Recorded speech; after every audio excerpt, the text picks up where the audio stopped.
Boa noite a todos.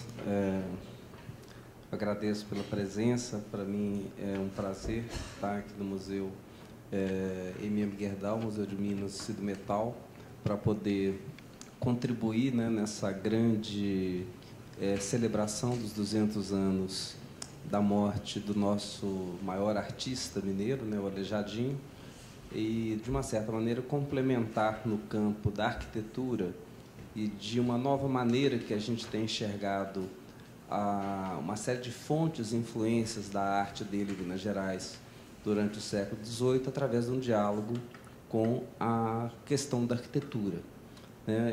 Como foi anunciado, depois a gente vai sortear. Esses dois livros são produtos da minha tese de doutorado, da qual a gente trata um pouco de uma série de questões que eu vou estar colocando aqui hoje nessa palestra. Inicialmente, eu vou me deter aqui a dois comentários sobre dois entendimentos que me parecem muito importantes para a gente compreender uma série de questões e dúvidas que existem sobre a questão da arquitetura do século XVIII e que tem muito a ver sobre o valor do projeto ou da ideia do projeto dentro do século XVIII em Portugal.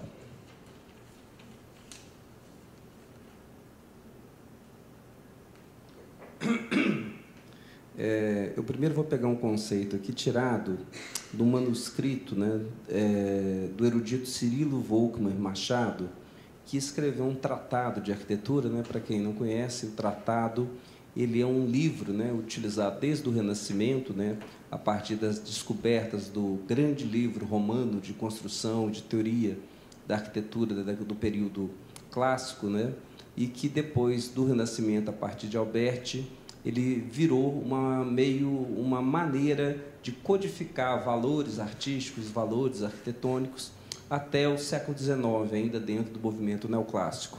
Então, era uma maneira de registrar modelos de arquitetura, detalhes, geometria, uma série de práticas necessárias ao mundo da construção. Então, o Cirilo Volkmann Machado ele faz um tratado, ele é um erudito, ele faz um tratado manuscrito que foi publicado alguns anos atrás pela Fundação Galois Gulbenkian, e ele vai falar um conceito que é muito importante para entender uma série de problemas sobre documentos e sobre a pouca importância que se dava ainda à arquitetura no século XVIII, também em Minas Gerais. Então, eu vou pedir licença para ler aqui. Ele começa o seguinte. Esse texto foi publicado em 1793, em Lisboa. Diz ele, abre aspas, os que são iniciados nos mistérios das belas artes sabem que os princípios da arquitetura são comuns à pintura e que a verdadeira ideia de beleza, assim no desenho como na composição, o grande pintor também possui, quase exclusivamente, que é o gosto e o gênio esquisito, sem o qual não se pode criar um belo quadro, que também são requisitos indispensáveis ao bom arquiteto. Os melhores pensamentos de um arquiteto são mentais, expressos se fazem visíveis pelo desenho. A obra que executa o mestre, no entanto, é palpável. É a ignorância que cega e reputa naturalmente por nada o que não se vê e por tudo o que palpa e toca.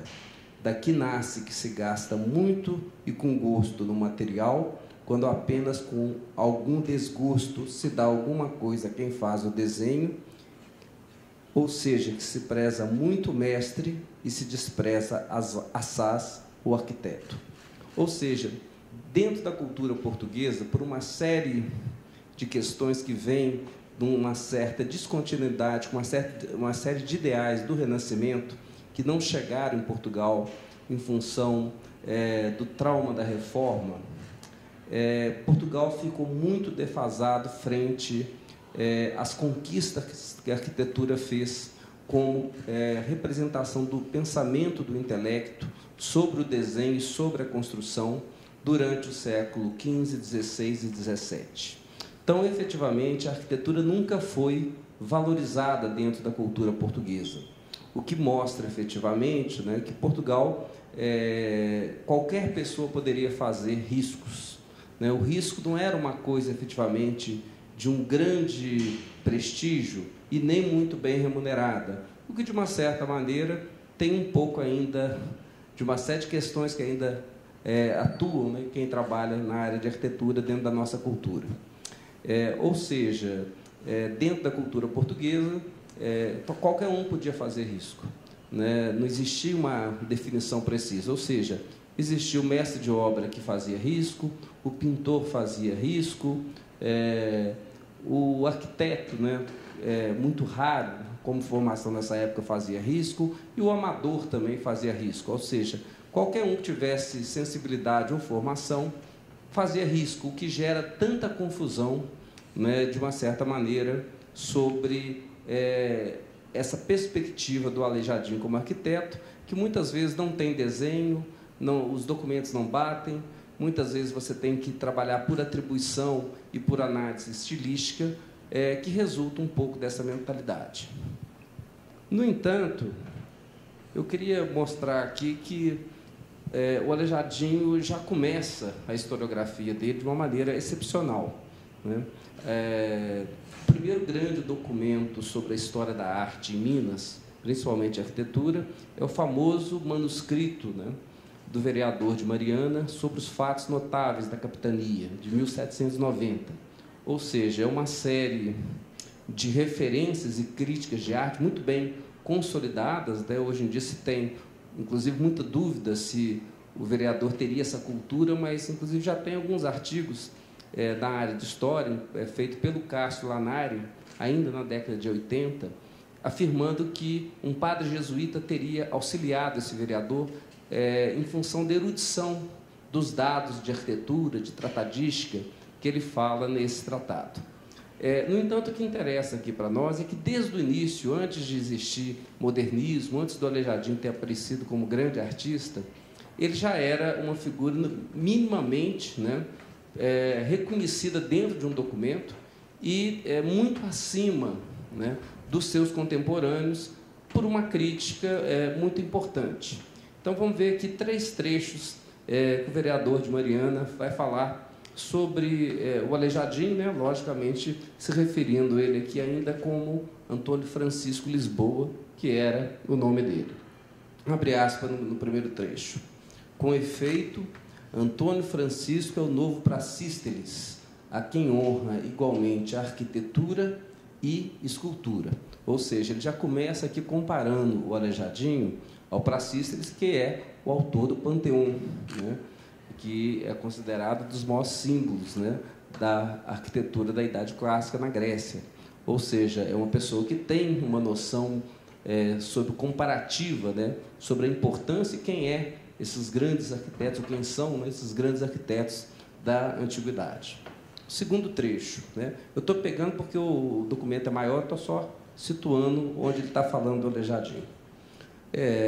Abre aspas. Superior a tudo e singular nas esculturas de pedra, em todo o vulto ou meio relevado, no debuxo dos ornatos irregulares do melhor gosto francês, esse gosto francês aí, só entre aspas, depois nós vamos comentar, é o rococó. É a ideia da simetria, ou seja, de uma linguagem nova que está muito evidenciada no período que ele está escrevendo esse relato e que o Aleijadinho vai dar uma tratadística muito importante dentro desse novo estilo em Minas Gerais, que mostra, de novo, como que ele está atualizado dentro dessa crítica. Isso é o sobretudo, sobredito Antônio Francisco. Em qualquer peça sua que serva de realce aos edifícios mais elegantes, admira-se invenção, o equilíbrio natural, o composto, a justeza das dimensões, a energia dos usos e costumes e a escolha, a disposição dos acessórios com os grupos verossímeis que inspiram a bela natureza. Ou seja, de novo, ele mostra erudição, ele passa por uma série de critérios do que seria beleza ideal e coloca o Aleijadinho como uma pessoa que percebe, entende e faz esse tipo de composição artística e arquitetônica nas suas obras. Um terceiro trecho, né, ele já vai mais no final do texto, ele conclui. Aumento da arte se afigura de sorte que a matriz de Caeté, feita por Antônio Gonçalves Barcarema, debaixo do risco do sobredito Lisboa, que ele está falando do pai do Aleijadinho, cede nas decorações e médias a matriz do Morro Grande, delineada por seu filho, Antônio Francisco Lisboa. Quanto esse homem se excede mesmo no desenho da indicada igreja do Rio das Mortes, em que se reúnem as maiores esperanças. Esse templo e a suntuosidade cadeia de Vila Rica, começada por um novo Manuel Francisco em 1785, com igual segurança e majestades, me levariam mais longe se os grandes estudos e modelos de escultura feitos pelo filho e discípulo do antigo Manuel Francisco Lisboa e de João Gomes Batista não prevenissem a minha pena. Ou seja, novamente ele está falando da importância do Aleijadinho como arquiteto e do talento que ele tem, né? No sentido dele estar muito além do que se espera, né? De uma figura mulata, de uma figura mestiça dentro de uma sociedade muito preconceituosa, efetivamente, né? Muito ligada, estruturada, que ainda em vários grupos sociais, mas que estão muito hierarquizados, efetivamente. Ele receber esses elogios dentro de um documento oficial, ele realmente teria que ter um talento efetivamente diferencial dentro desse contexto.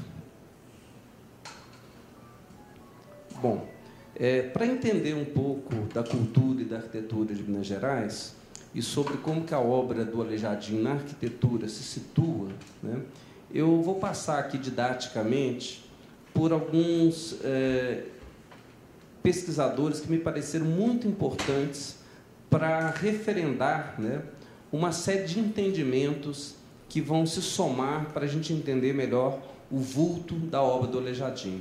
Eu vou tentar passar mais rápido essa parte para não ser muito cansativo para vocês, né?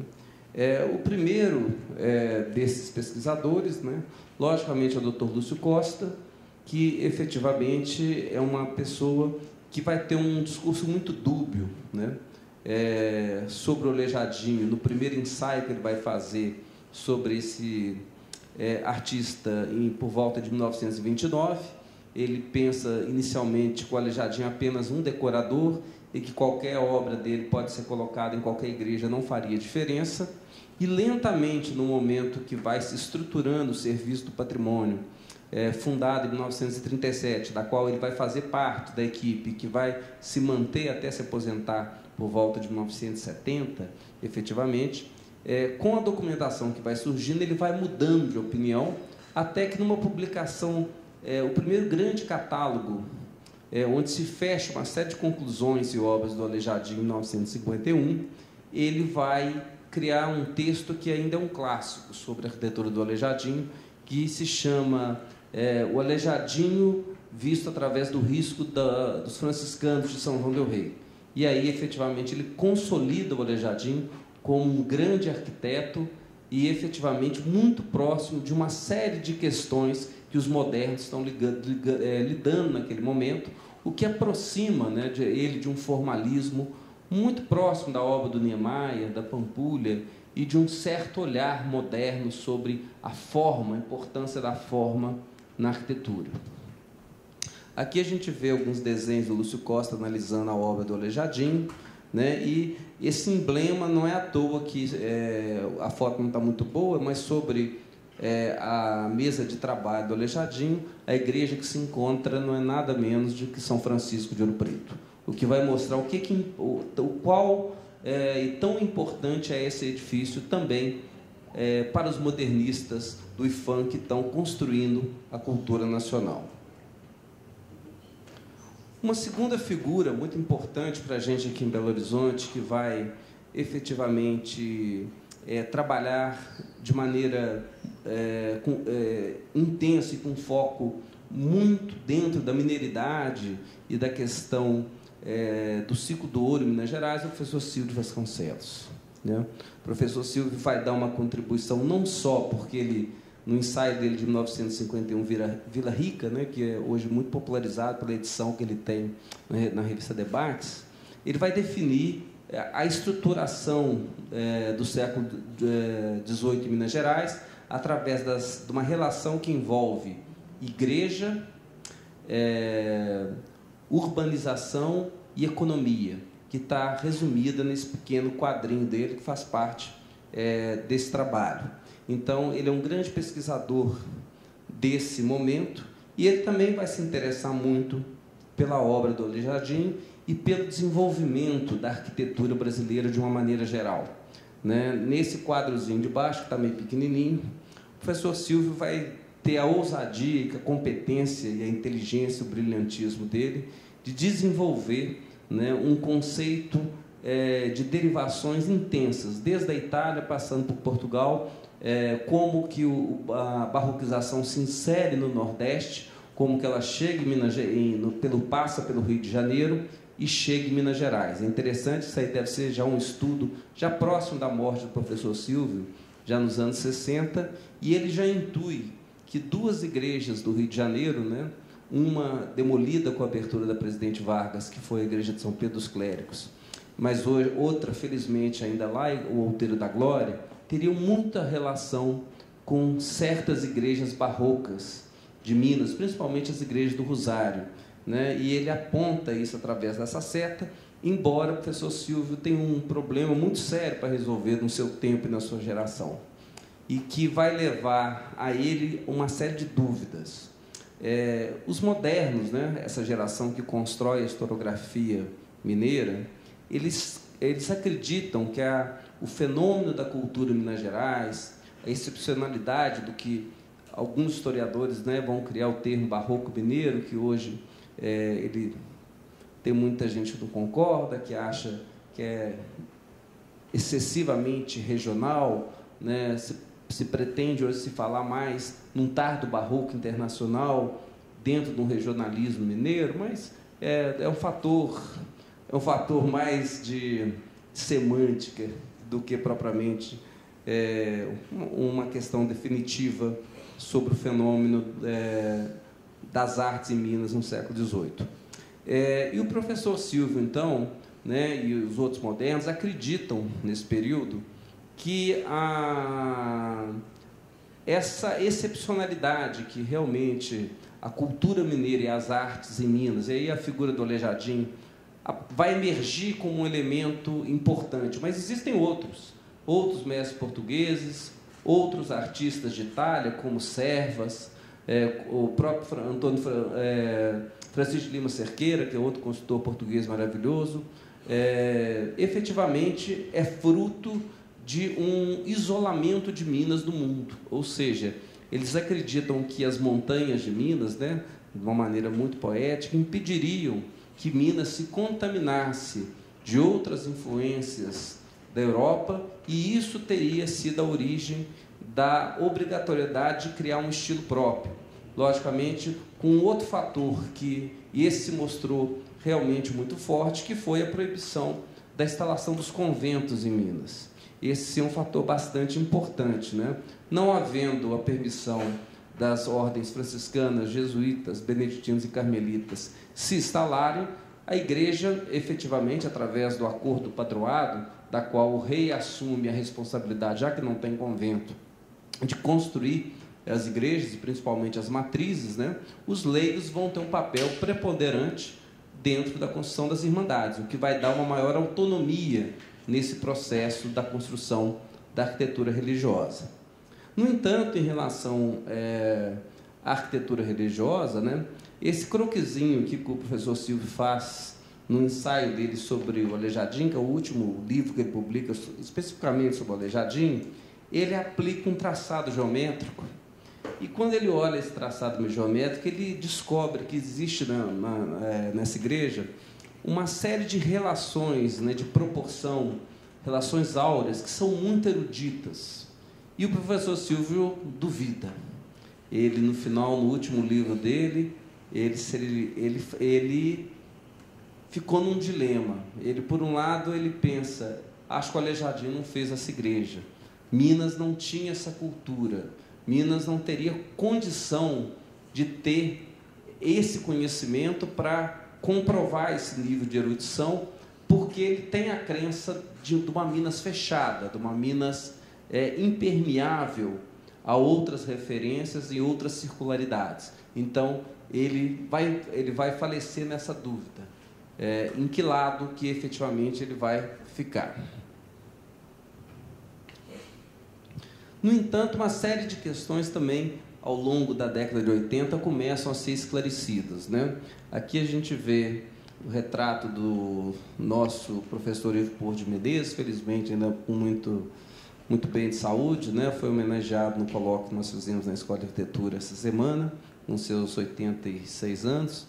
E o professor Ivo, entre a contribuição que ele trabalhou na documentação do século XVIII e fazendo uma série de biografias de artistas portugueses, não só o Aleijadinho, mas também uma série de construtores, né? Talvez a mais importante tenha sido esses desenhos, né? Esses balanços de ouro que estão na parte de baixo, da qual quem faz esses desenhos é o tal do João Gomes Batista. O João Gomes Batista, aquele que o vereador de Mariana falou, que o Aleijadinho tinha sido discípulo dele. Mas ninguém sabia, efetivamente, quem era o João Gomes Batista. O professor Ivo tem a sorte de ir para fazer uma pesquisa em Lisboa e acha esses arquivos e descobre que o João Gomes Batista era tido como uma pessoa talentosíssima dentro de Portugal, foi estudar com os mestres franceses de gravura que Dom João V tinha trazido para modernizar a arquitetura e o gosto em Portugal, arrumou uma confusão lá, foi obrigado a sair de lá com um nome escondido, veio para o Rio de Janeiro com esse nome, né? Do Rio de Janeiro ele se transfere para Minas, e Minas, dentro ainda da irregularidade que era essas relações sociais, ele acaba assumindo de novo o nome dele, e pelo talento ele acaba indo trabalhar novamente para o Estado, né? Em função da falta de gente preparada, como abridor de cunhos da fundição, e ele então é responsável por fazer os balanços do ouro. Então fica muito claro e evidente, né, que o João Gomes Batista é um homem de modelos de arte, né, um homem que trabalha esses escudos heráldicos, né, que tanto vão aparecer mais tarde nas portadas do Aleijadinho, e que confirmam um homem habilitado, pelo que a gente vê e também pelo que o professor Ivo descobriu, para ser um mestre muito competente no trabalho de desenho e composição do Aleijadinho. Em cima, só para vocês terem noção, uma aquarela do Quilar, que é um desses mestres franceses que vieram para Lisboa, com o qual o João Gomes Batista estudou, né, ao lado do Debré, que é o outro gravurista trazido, e que explica um pouco desse rococó, desse gosto assimétrico entrando em Minas Gerais. Ou seja, lentamente, os modelos de circulação que vão influenciar a obra do Aleijadinho começam a aparecer. Outra visão importante, né, para avançar no entendimento da arquitetura, né, e da construção da paisagem em Minas Gerais, é os estudos do professor Lorival Gomes Machado, né, que também está na debates sobre o nome barroco mineiro. Eu não quero entrar em detalhes, é um livro bastante importante, mas a grande questão que o Lorival nos coloca é que barroca, né, no conceito de movimentado, de dramático, já era a paisagem de Ouro Preto. Ouro Preto já é barroco sem colocar nada lá, aquele jogo de montanhas e vales, em vários níveis, né, já gera várias perspectivas, e efetivamente a produção dessa arquitetura em Minas e a própria maneira que foi ocupado aquele território, né, num determinado momento, inicialmente de maneira orgânica, mas num determinado momento já monumentalizando aquela paisagem, tem muito a ver com um conceito que os romanos gostavam de usar quando faziam as suas cidades, né, e que tem uma série de autores que trabalham com ele, que chama genius loci, ou seja, o espírito do lugar. A boa arquitetura deveria respeitar o espírito do lugar. E foi exatamente o que os arquitetos de Ouro Preto aprenderam a fazer. Eles construíram, né, eles monumentalizaram a cidade a partir do caminho-tronco que definia a entrada e a saída de Ouro Preto, desde as cabeças até o Morro do Viraçaia.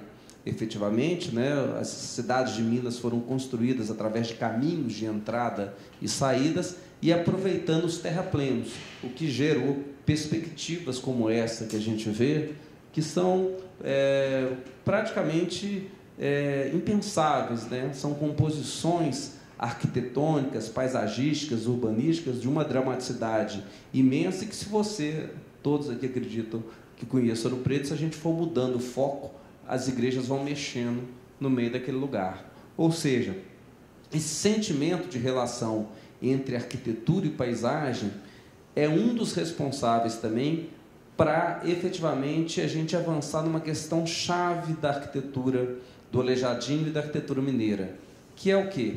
Tratar o edifício volumetricamente nas suas 5 fachadas, que era uma descoberta lá do Le Corbusier, que ele retoma, efetivamente, quando ele fala de uma série de conceitos da modernidade, inclusive fala da 5ª fachada, que é importante trabalhar o edifício. As visadas de Ouro Preto, os edifícios eram vistos de todos os ângulos, então o arquiteto teve que sair da sua passividade, como eram as cidades no litoral, mais planas, e que também seguia dentro de uma série de conceitos da cidade portuguesa, de trabalhar mais a fachada, porque só a fachada que aparecia, para que gastar dinheiro efetivamente na lateral, se você não tinha toda essa dramaticidade para trabalhar? Então, essa questão, a percepção dessa relação entre objeto e paisagem, será uma chave para entender uma série de avanços que essa arquitetura vai buscar em Minas Gerais. E o Lorival entende isso muito bem no seu trabalho, entre outros conceitos muito importantes.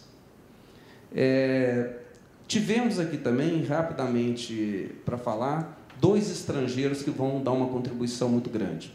O Estudo Clássico do Germain Bazin, né, publicado em francês em 56 e, se eu não me engano, em português em 63, ele encerra um ciclo de pesquisas do IPHAN. A verdade é que, em 57, o IPHAN já vinha sistematicamente, né, trabalhando pesquisa em arquivo e com se unindo às universidades, né? A gente tem que pensar que o IPHAN, até a sua primeira fase, a chamada fase heróica, que vai de 1937 até 1968, sob a direção do Dr. Rodrigo Melo Franco de Andrade, ele contou com uma relação muito próxima entre o serviço de patrimônio e a universidade. Então, o professor Silvio Vasconcelos era professor da UFMG, mas também era chefe de distrito do patrimônio. Isso também, o Paulo Santos, uma série de arquitetos, né, que estavam ligados ao surgimento da cadeira do estudo da arquitetura brasileira, estavam nessa relação patrimônio e academia, então, ou seja, estudavam o sítio e criavam a produção. O IPHAN fazia a publicação dessa produção através da sua revista, né, que foi um primeiro veículo importante de uma literatura sobre arte e sobre cultura brasileira, efetivamente, do século XVII, XVIII, efetivamente, e, num determinado momento, precisava de alguém mais balizado para dar uma amarração geral, e esse primeiro livro do Bazin, O Barroco no Brasil, é esse clássico da obra. É o grande mapeamento e, efetivamente, a grande conclusão sobre esse primeiro ciclo. Posteriormente, o Bazin volta para fazer uma segunda obra, publicada em francês em 63 e traduzida para português em 71, que aí é um trabalho específico sobre o Aleijadinho, que chama O Aleijadinho e a Escultura Barroca no Brasil, da qual ele vai entrar no problema de Minas Gerais, e, efetivamente, o Bazin tem uma contribuição importante no Brasil, importante também em Portugal, mas, efetivamente, o Bazin tem um comprometimento com o pensamento modernista dessa Minas fechada. Então, o Bazin também ele vai fugir de certas questões que se evidenciavam, né, mas que eles não queriam admitir, porque eles estão no momento de construção da identidade nacional, né, de um projeto de nacionalidade. O Aleijadinho, rapidamente, desde o início, emergiu como patrono das artes brasileiras. Então, isso tudo contou muito para você fechar certas linhas de pesquisa, da qual o Bazin concordou, pelo menos do meu ponto de vista, em participar efetivamente.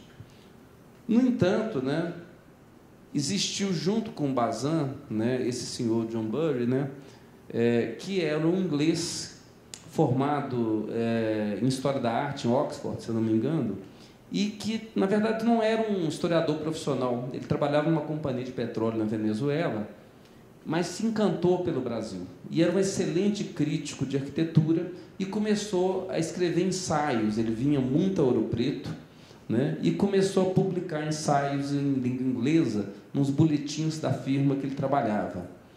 Esses boletins, né, na hora que o Estado, né, o IPHAN, efetivamente começou a tomar conhecimento desses escritos, viram que a visão do John Bury era muito diferente da visão que os modernos queriam efetivamente colocar.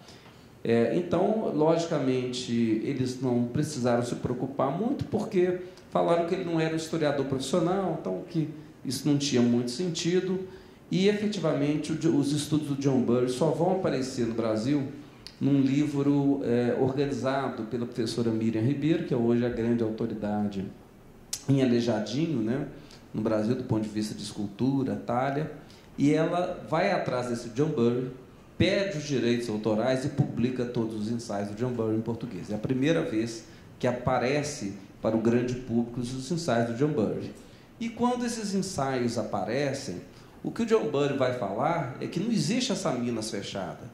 O John Bury, desde o início, percebeu que existia uma circularidade de formas muito intensa e muito parecida com o que hoje a gente chama dessas monarquias barrocas que viviam ainda tardiamente esse fenômeno contra-reformista em algumas regiões da Europa. Lógico, Portugal está inserido no contexto, mas tem também a região da Áustria, de Salzburg, tem a República Tcheca, tem o sul da Alemanha, monarquias que, em função da Guerra dos 30 anos, atrasaram a chegada desse fenômeno do barroco nesses locais e que se reestruturaram sobre o catolicismo reinante a partir de 1680 até 1730.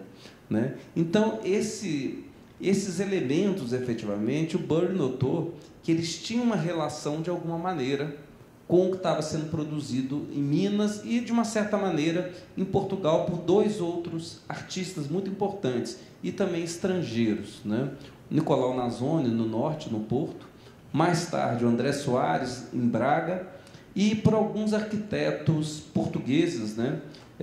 Que, influenciados, né, pela modernização que Dom João V impôs a Lisboa, já que a riqueza do Brasil possibilitou a Lisboa se tornar, né, dentro da cabeça de Dom João V, o que seria uma mistura do absolutismo, né, de Versalhes, da qual o Rococó é o seu maior símbolo, e da Roma dos Papas.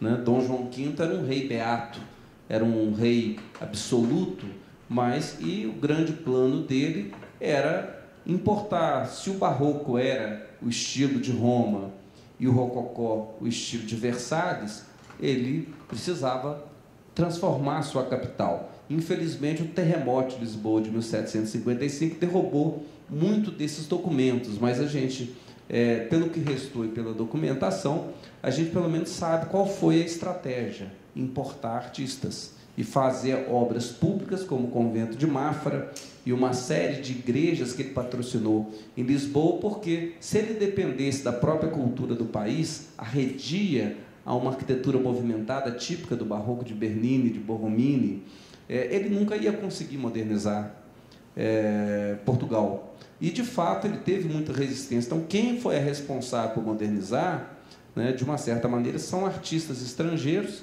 com obras patrocinadas pelo rei ou pelos bispos, que, de uma certa maneira, estavam ligados ao absolutismo e ao poder da igreja.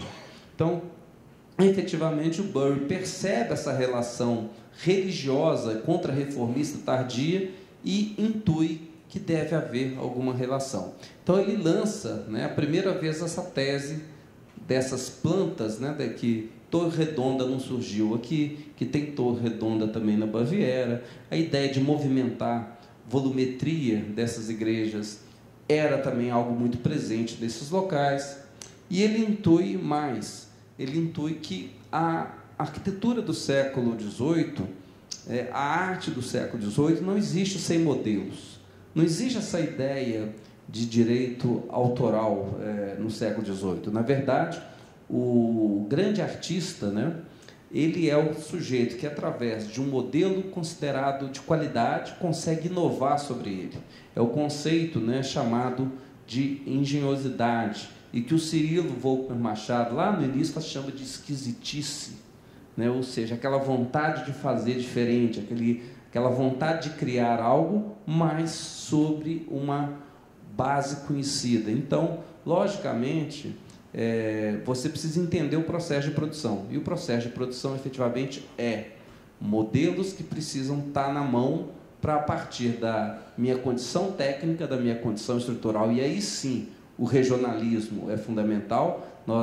A condição técnica da Europa, da construção em pedra, ela está muito mais desenvolvida, eles têm uma outra tradição de espaço, e aí não tem nada a ver, mas a linguagem, efetivamente, das gravuras, né, elas são algo importante para a produção de qualquer arte. Isso aí, desde o início, é interessante que René Lévy já tinha mostrado que as pinturas, por exemplo, da Capela Mor de São Francisco já vinham das Bíblias. Isso é uma coisa muito comum. Toda aquela azulejaria foi baseada em gravuras holandesas. Então, esse processo, que era pouco entendido nos anos 60 ou 70, ou talvez não pudesse ser entendido, ou não interessava ser entendido, o Bury tocava numa questão que não era interessante para aquele período.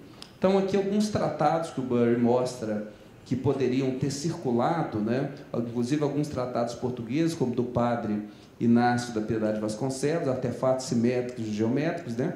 Logicamente, Portugal produziu poucos tratados, né? A maioria dos tratados são franceses e italianos, né? Mas é uma inovação importante.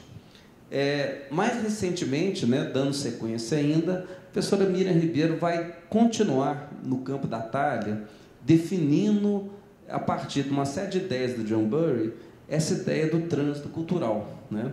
No livro dela sobre o Rococó na Europa e seus modelos no Brasil, ela vai provar, né, como que essas formas circularam, exatamente quais são essas gravuras, como que era esse trânsito de gravuras, né? Ela vai mostrar que se saiu dos ateliês franceses, os desenhos originais, rapidamente eles chegavam em Augsburg, que era um grande centro de imprensa, e de Augsburg se distribuía essas gravuras em todas essas monarquias católicas que estavam construindo esse mundo do tardo barroco na Europa. Isso passava por Portugal, vinha para o Rio de Janeiro e também chegava em Minas Gerais.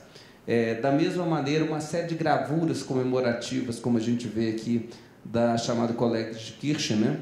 Construída entre 1694 e 1700 na cidade de Salzburg, projeto do arquiteto Fischer von Erlach, também circulavam. Os arcebispos faziam essas plantas comemorativas, santinhos com igrejas padroeiras, tudo circulava dentro dessas monarquias católicas. E, logicamente, o Brasil e Minas, de onde o ouro estava saindo, logicamente, se abriu um caminho, criou uma rede urbana enorme, né? A gente tem que pensar que, em 100 anos na colonização mineira, nós saímos do zero no final do século XVII para quase 800 mil pessoas por volta de 1780, 1790. Ou seja, é muita gente chegando, não só de Portugal, mas também do Brasil inteiro, do sul, do norte, do leste, efetivamente. E se o ouro criou-se o caminho novo, o caminho velho, o ouro saiu, tudo poderia ser adquirido em Minas Gerais. Uma série de trabalhos mais recentes da área de história pura tem mostrado, investigando comerciantes, inventários, que até os escravos, né, libertos, né, com mais posses, mandavam buscar produtos na Ásia, na África. Então, a ideia de uma circularidade em Minas, e não só das classes mais abastadas, era muito forte. Tecidos, né? Ou seja, você tinha uma dinâmica de tempo diferente. Poderia durar 3 meses, mas que, você tendo dinheiro, haveria condição de ter essa relação. Então, fechando essa ideia, eu queria mostrar que, antes da produção do Aleijadinho, né, existiu um primeiro barroco em Minas que se consolidou aí entre 1730 e 1753, do que eu chamo aí os modelos de assimilação e expansão da arquitetura de filiação barroca na região sudeste antes do ciclo de reprodução do Aleijadinho, de produção do Aleijadinho como arquiteto. E por que eu estou chamando da Sudeste? Porque o Rio de Janeiro, que não era nada, vai passar a ser um lugar importante em função da proximidade com Minas, né? O Rio era um lugar perdido ainda no século XVII, mas com o escoamento do ouro, a abertura do Caminho Novo, o Rio passou a ser efetivamente um local de um grande entreposto comercial. Logicamente, depois isso leva à mudança da capital da Bahia para o Rio de Janeiro em 1763, e logicamente o Rio passa, né, nesse processo do século XVIII, de uma cidade de uma importância relativa a ter uma outra significação. Então, é interessante, só para vocês mostrarem o que eu estou chamando de circularidade. Pouca gente conhece essa igreja aí. Essa igreja fica perto de Braga, né? E a plaquinha dela aí, que está meio apagada, né? Está escrita assim: José Alves de Azevedo, capitão-mor da comarca das Minas do Rio das Mortes e cavaleiro professo da Ordem de Cristo da cidade de Braga, mandou fazer essa capela no ano de 1739. Ou seja, um sujeito que estava aqui no Rio das Mortes, felizmente, através da descoberta de uma documentação muito ampla desse processo da construção dessa igreja por um pesquisador português que teve no nosso colóquio, Eduardo Oliveira, nós sabemos que esse capitão, que era da região de Braga, por uma promessa, manda fazer essa capela e manda as plantas de Tiradentes, né? É uma igreja estranhíssima, frente ao que se fazia em Minas nesse período, pela tradição mais popular portuguesa ou paulista. Aquelas capelas pequenas, quadradas, que a gente ainda vê da primeira fase, principalmente aqui na região de Sabará, né, que são muito simples, né, muito vestutas, né, muito vinculadas ainda a um estilo chão, a uma arquitetura muito funcional, e de repente sai um projeto que está mexendo com curva, né, com bombeamento de curva, com traçado geométrico, né, e o mais interessante ainda, né, que nessa documentação se informa, né, que uma figura muito interessante que a crônica de 1790 tinha chamado de doutor, né, chamado Dr. Antônio Calheiros, fez o projeto do Rosário, de Ouro Preto, e São Pedro dos Clérigos e Mariana, que são aquelas duas igrejas ovais, e que os modernistas do IFAM, como descobriram que esse homem, no final, era um advogado em cânones, nunca deram bola para esse documento, acharam que era um engano do vereador de Mariana, aquele que teceu aqueles comentários, o Aleijadinho. E, efetivamente, na hora que o nome do Calheiros começa a ser associado, que ele passou pelo Rio em 1733, que ele vai para Tiradentes em 1937, que ele casa com uma mulher rica em Tiradentes, e que ele começa a advogar em Tiradentes, né? E que é encontrado a formatura dele em Coimbra, para um curso de cânones que se faz em 3 anos e meio, ele ficou 7, e se a gente lembrar que Coimbra, naquela época, tinha a maior biblioteca, né, jesuíta, o famoso Colégio das Artes dos Jesuítas, vai se mostrando uma figura de um amador de arquitetura, um intelectual de arquitetura, muito diferenciado do contexto desses primeiros carpinteiros que vieram fixar essas capelas em Minas.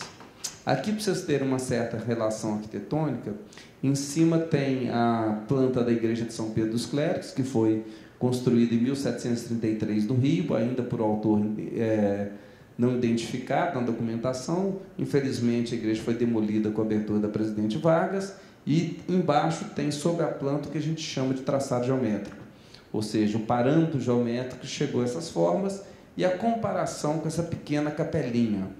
A maneira de articulação desses volumes, né, ainda que ampliados numa escala de uma igreja, nos dão muito a pensar que nós estamos falando de um autor de uma mesma matriz, que provavelmente foi esse tal Dr. Antônio de Souza Calheiros.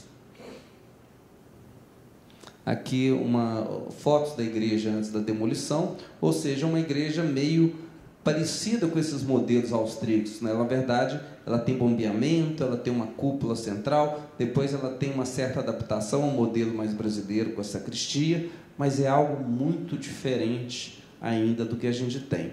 E aí a gente volta, né, no professor Silvio, que ainda que não entendesse muito isso, ele, pela forma, ele tinha intuído que isso tinha a ver com a questão da Igreja do Rosário, de Ouro Preto, mesmo sem entender muito quem era esse homem e a forma de circulação.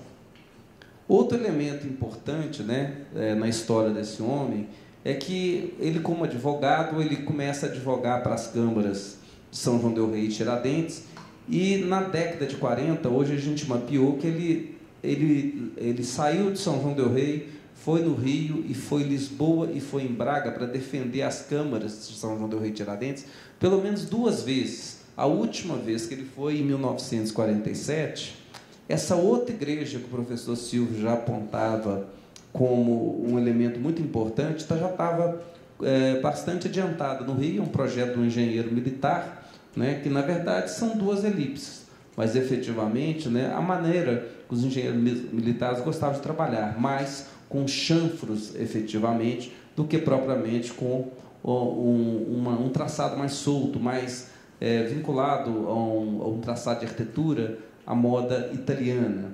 Mas nada que um bom arquiteto, né, que com o talento do Calheiros, não pudesse aproveitar como uma ideia bastante interessante. O Rio, em 1733, como litoral, tinha vantagem de poder importar material e, tecnicamente, ele estava mais avançado. Ele não precisava, né, a gente tem que ter uma expectativa que a construção em pedra só entrou em Minas foi possível a partir de 1740. Nas igrejas mesmo, só começou a se construir em pedra na segunda metade do século XVIII. Até lá, a tecnologia é madeira e barro. E madeira e barro é muito difícil fazer plasticidade arquitetônica com essa limitação de taipa de pilão ou de pau a pique em edifícios muito grandes, o que limitava efetivamente uma maior especulação formal. No entanto, a gente tem que pensar, né, e todos nós conhecemos aqui, a solução da matriz do Pilar de Ouro Preto, né, que nada mais né, na minha visão, é um projeto, como é afirmado pelo vereador de Mariana, do engenheiro militar Pedro Gomes Chaves, que dentro da limitação, o que ele faz? Ele pega essas soluções, ainda dessas elipses meio vinculadas, né, a traçados mais rudimentares, e aplica aquilo dentro de um volume típico do maneirismo português, mas vinculado ainda a uma arquitetura que dependia mais dos carpinteiros do que propriamente dos pedreiros. Tire-se a isso, né, o modelo das gravuras, né, e aí a gente vê como que se estabelece uma certa relação. Aqui a gente vê o primeiro projeto, então, atribuído pelo vereador de Mariana ao Calheiros, que é a Igreja do Rosário, a Igreja de São Pedro dos Clérigos e Mariana, com a sua planta em elipse, lembrando que essa parte do frontispício de cima só foi construída no século XX, e do lado, o provável modelo dessa fachada, a Igreja do Colégio Kirchen de Salzburg, que mostrava que esse Calheiros era um cara que andava com as gravuras. Era um cara que conhecia a tratadística e que, efetivamente, é um dos introdutores dessa possibilidade. E aí a gente podia falar, por que ele está fazendo esse negócio tão diferente que Portugal não está fazendo? Quer dizer, o Nasone é um italiano, fez isso na Igreja de São Pedro dos Clérigos, por 2 razões. Me parece que a Irmandade de São Pedro dos Clérigos, que é uma irmandade de padres, e por isso tem um prestígio, ela tem uma certa associação de vincular a sua arquitetura a 2 templos romanos. Ou a cúpula de Michelangelo na Igreja de São Pedro, ou o Templieto do Bramante, né, que se acreditava onde São Pedro tinha sido enterrado, que são plantas circulares. Então, é interessante que a Igreja do Porto trabalha com uma elipse, feita pelo Nasone, que é um italiano, era também um pintor cenógrafo que virou arquiteto em Portugal, pela pouca tradição que Portugal tinha nesses planos mais desenvolvidos, né? E que uma igreja dessa da Irmandade de São Pedro precisava, para criar esse simbolismo. A Igreja do Rio, idem. E, logicamente, se o homem mudou para Minas e ele tinha feito já a Igreja de São Pedro dos Clérigos no Rio, era razoável que ele viesse com a indicação para fazer essa igreja. No entanto, ele ainda não... Essa igreja é um pouco estranha, porque a fachada que ele escolhe não joga com o corpo da elipse. No entanto, a gente conhece bem o documento de arrematação dessa igreja. Quando se arrematava uma obra no século XVIII, em Minas Gerais, você precisava de fiadores. E por isso os empreiteiros portugueses eram os grandes mestres de obras, porque você tinha que garantir que você tinha condições de construir essa igreja. Então você precisava ser um homem, como em termo de época se faz, um homem de fábrica. Ou seja, você precisava ter guindaste, você precisava ter escravos, você precisava ter carrinhos, né? Como hoje em dia um empreiteiro para trabalhar. Ninguém ia te dar aquele dinheiro, então você precisava ter. Além disso, você ainda precisava ter, como a morte era muito certa no século XVIII, e por isso a religião e a fé é muito forte, você precisava ter a certeza que se você morresse, alguém ia terminar a obra e honrar o seu contrato. Para fazer essa obra, que a gente tem o termo de execução, você sabe quantos fiadores tiveram que aparecer para garantir que esse projeto poderia ser executado? Não menos do que 14.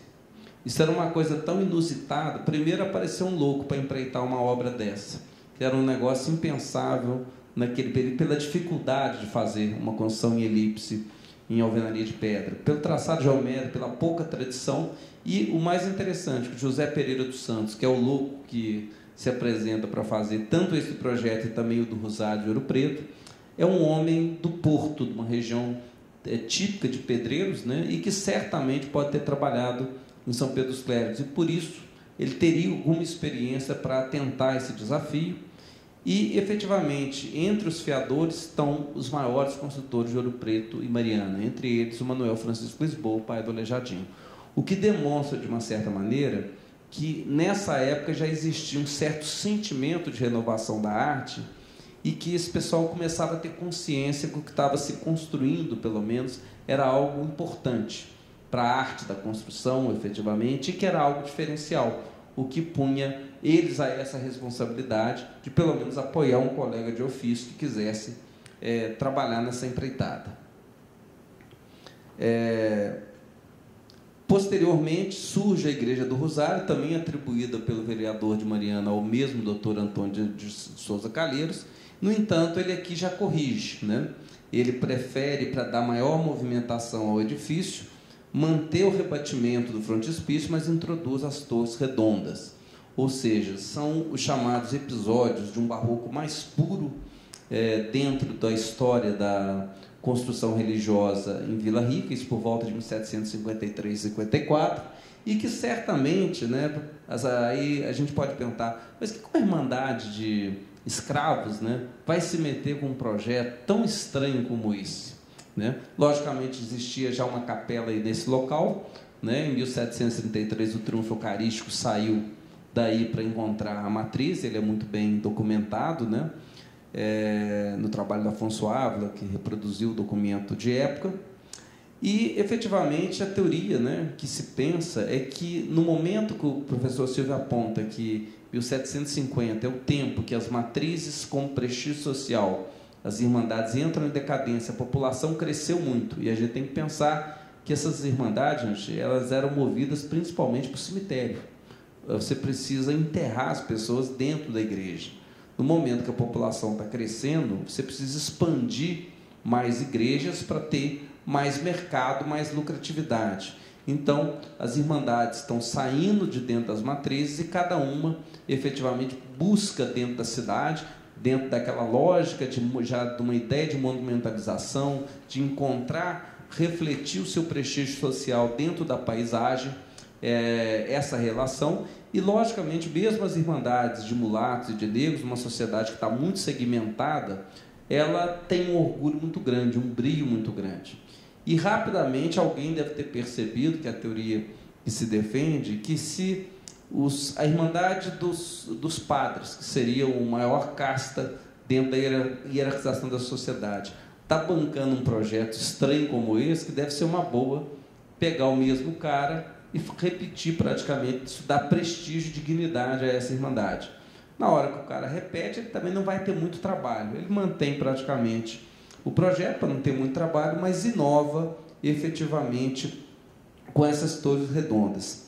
Sem querer, ele inaugura efetivamente um dos traços da mudança da mentalidade da arquitetura brasileira, ou seja, a planimetria surgiu. A igreja rompeu com 200 anos, desde que os jesuítas chegaram em Portugal e estabeleceram o estilo chão, a arquitetura cúbica, né, ou de salão com duas águas, né, a arquitetura pesada, como o modelo da igreja contra-reformista, né, e para um modelo que, de alguma forma, ainda que mantendo uma estrutura funcional próxima da religiosidade brasileira, ela está trabalhando com uma linha de constituição muito vinculada ao barroco italiano, Bernini, Borromini, logicamente adaptada e regionalizada a uma outra condição, o que dá a ela uma identidade muito importante dentro do contexto dessa arte. Então,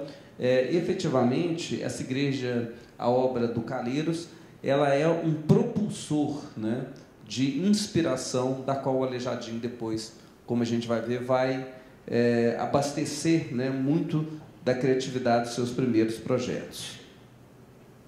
Então, se a gente olhasse um mapa de circulação, né, nessa primeira fase, antes da produção do Aleijadinho, a gente teria à direita, né, a Igreja do Menino Deus em Lisboa, com esses ângulos cortados, que acabou sendo a melhor adaptação da planimetria barroca que esses arquitetos importados de Portugal conseguiram impor ao tradicionalismo português, né, que, de uma certa maneira, deriva em Minas para essa experiência da nave do pilar, feita pelo engenheiro mor Pedro Gomes Chaves.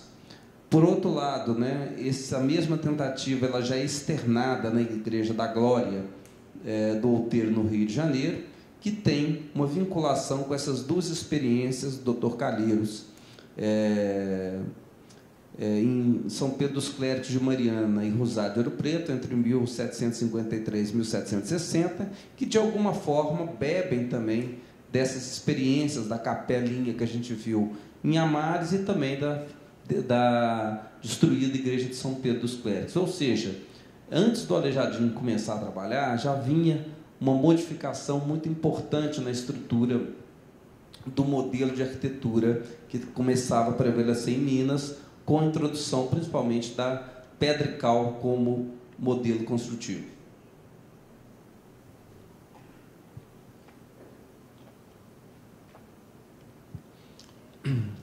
Segunda parte aqui eu vou falar, eu pus o título, como se forma um arquiteto.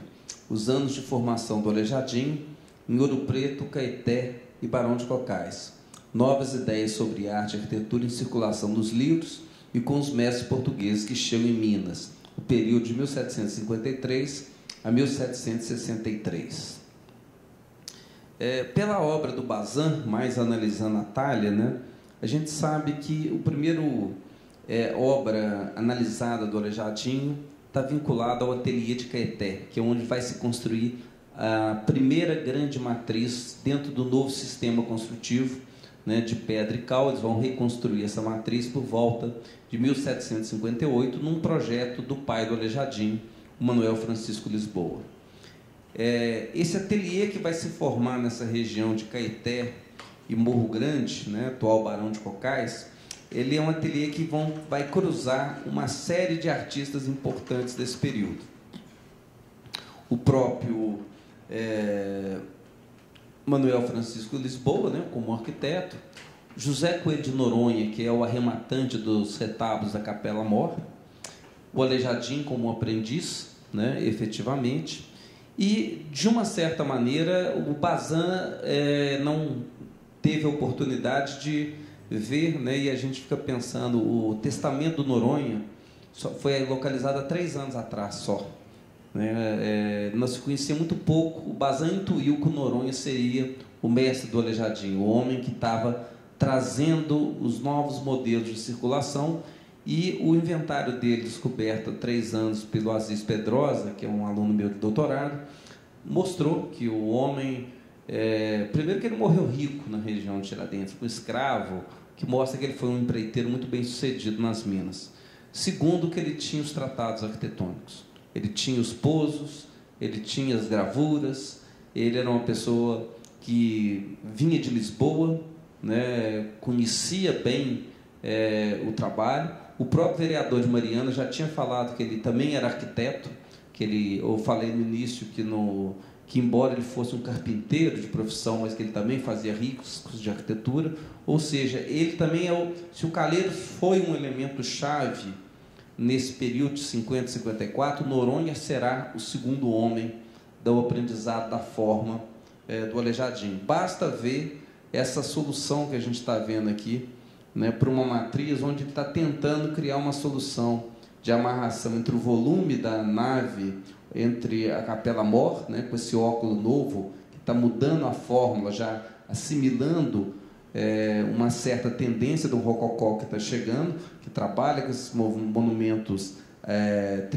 tribulados, né, que rompe essa rigidez ainda vinda do final da primeira metade do século XVIII e que está buscando um tratamento volumétrico muito interessante. Essa igreja tem uma escala enorme, efetivamente, né?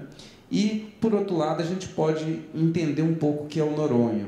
Aqui a gente está vendo 2 igrejas, né, de Portugal, né? A primeira é a igreja de São Miguel da Alfama e a outra é a igreja dos Paulistas.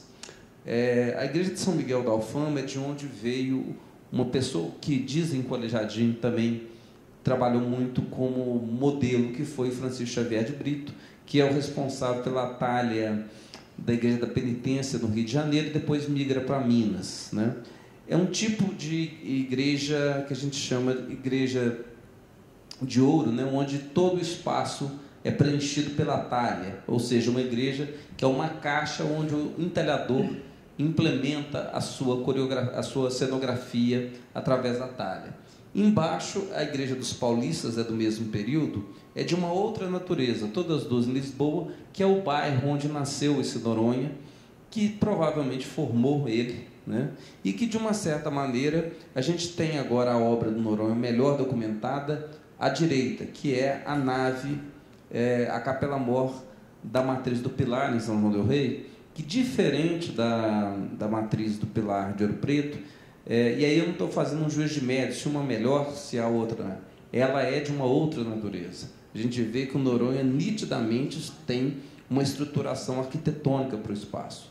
Ele não está ocupando o espaço todo com talha. Ele, na verdade, resolve a solução com uma organização de cariátides, que são símbolos que estão nos tratados. Efetivamente, ele cria elementos de talha em certos modelos, efetivamente. Ele não está preocupado em fechar essa Capela Mor toda de talha, como trabalhava Francisco Xavier de Brito.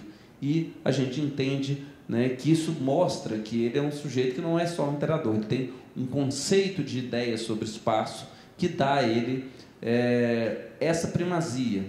E também, através dessa documentação, a gente sabe que hoje que ele foi lá corrigir a obra da Matriz do Pilar de Ouro Preto, que ele achou que estava faltando proporção, e que ele conserta a obra do Francisco Xavier de Brito, que inclusive ele trabalhou com ele junto numa série de outras propostas. Então, o Noronha começa a ser revelado, né? Aqui mostra também um pouco dessa ideia de circulação. Uma outra igreja de Lisboa, São Estevão na Alfama, né, que era uma igreja construída por esses arquitetos de Dom João V, aqui no caso Manuel Negreiros, que também é um arquiteto que vem da formação dos mestres pedreiros, mas que é um arquiteto de talento nesse período, e que, se vocês olharem a solução de abóbada e de iluminação dessas 2 capelas, né, de uma certa maneira, os motivos estão muito parecidos, que mostram que esse pessoal tem uma certa aproximação. Então, mais uma vez, o Noronha se mostra como um veículo importante. No entanto, né, uma outra prova que há nesse período um abastecimento de formas é a gente ver essas 3 igrejas aí, a igreja de Nossa Senhora da Piedade, em Elvas, Portugal, 1735, a Igreja de São João das Rochas, de 1727, em Praga, e a Igreja da Conceição da Praia, de 1733, que estão trabalhando já uma certa movimentação de torres, né, que vem exatamente de 3 lugares, soluções próprias, quase com uma diferença. Naquele tempo se circulava com dificuldade, então essa relação de formas só pode acontecer ao mesmo tempo se a base de informação for a mesma, ou seja, existe uma mesma tratadística que inspira esses arquitetos. Logicamente, a formalização dessas propostas segue materiais diferentes, técnicas diferentes, regionalidades diferentes e maneiras de adaptar esse programa religioso frente aos seus regionalismos. Não é à toa que essas soluções têm que aparecer também nesse mesmo período em Barão de Cocais. Ou seja, eu vou desconsiderar a parte superior, que só foi construída no século XIX, me interessa mais a parte de baixo, mas que mostra, né, num projeto atribuído ao Noronha, que ele está muito bem informado e que essa relação dele com o Aleijadinho é algo realmente muito importante. Ele é um homem que tem a ensinar uma série de questões de tratados, mas também de experiências que ele está trazendo, né, de Lisboa. A mesma coisa que a gente vê de novo, né, como que essas portadas em nicho chegam em Minas, né, e o primeiro modelo de portada são essas portadas mais arcaicas, né, e com uma diferença relativamente pequena, né, de 5, 10 anos. Essas torres chanfradas que aparecem na matriz de Bom Sucesso e que a gente vê aparecer em Portugal também de maneira muito próxima, uma diferença de 5, 6 anos, mostram que os homens também, de uma certa maneira, e a imigração ela vem por ciclos, né? A gente vai ter mestres construtores chegando até 1760, tem gente chegando, e cada vez que se chega mais atualizado, o que vai efetivamente modernizando a arquitetura. E novamente a gente volta nessa igreja da Alfama, que na minha opinião Noronha conhecia muito bem, que mostra uma série de elementos que o Aleijadinho depois vai estar trabalhando em São Francisco. Essa relação de inter-relação volumétrica, né, da Capela Mor com a nave, né, que é típica de soluções de interpolação de volumes que requerem conhecimento de geometria descritiva. E aqui algumas fotos internas de solução de couro com arcos abatidos, que esse tipo de forma de ângulos cortados acaba por resolver na funcionalidade da igreja. E mais, um outro elemento que é muito importante, né? Os modernistas todos, né, inclusive o Bazin, vão falar que o Aleijadinho é o primeiro artista que coloca púlpitos nas ilhargas do Arco do Cruzeiro, né, e a gente vê essa igreja aí com os púlpitos nas ilhargas dos Arcos do Cruzeiro por volta de 1733. Ou seja, muito antes disso ser uma novidade, já tinha gente experimentando soluções muito próximas. Então, efetivamente, isso está em Lisboa, isso não está tão longe, e novamente o Noronha nos parece uma figura muito interessante. Aqui eu começo a mostrar, então, a partir do tratado documentado do Testamento de Noronha, quais são essas fontes prováveis em circulação nessa época. O Tratado do Borromini, né, de 1638, mas com uma versão mais conhecida, publicada em 1727 em Roma, né, da qual a Igreja de San Carlino, né, que tem a movimentação de fachada e os traçados geométricos aí na base da implantação como elementos muito importantes. Os estudos do André Pozo, né? O André Pozo é um jesuíta que vai fazer um tratado que não só ensina perspectiva, né? Ele é acima de tudo um desenhista de perspectiva, mas que tem modelo para tudo. E efetivamente ele é o tratado mais conhecido dessa renovação, né, da onda barroca dentro do século XVIII e do final do século XVII, né? E por isso tardiamente a gente sabe, né, que o Bernini e o Borromini, nós estamos falando aí de produções por volta de 1640, 50, 60, e que efetivamente no século XVIII, final do século XVII, começa a existir uma grande produção de álbuns, inclusive sobre a iconografia das igrejas de Roma. é muito comum se comprar estampas de vários gravadores sobre o que tinha sido produzido no Barroco romano, e isso é disseminado principalmente nessas monarquias absolutistas e tridentinas, né, nas periferias do mundo, e que ainda vivem esse surto desse catolicismo tardio, né, de uma maneira muito intensa. Outro tratado muito conhecido, né, é o Tratado do Sérlio. Vocês vão reparar, principalmente esses chamados fogaréis, essa alegoria dessas bolas com fogo, que vão aparecer lá em São Francisco de Ouro Preto, do lado da cruz. O Sérlio também se sabe, é um tratado importantíssimo e presente nas bibliotecas de quase todos os arquitetos portugueses.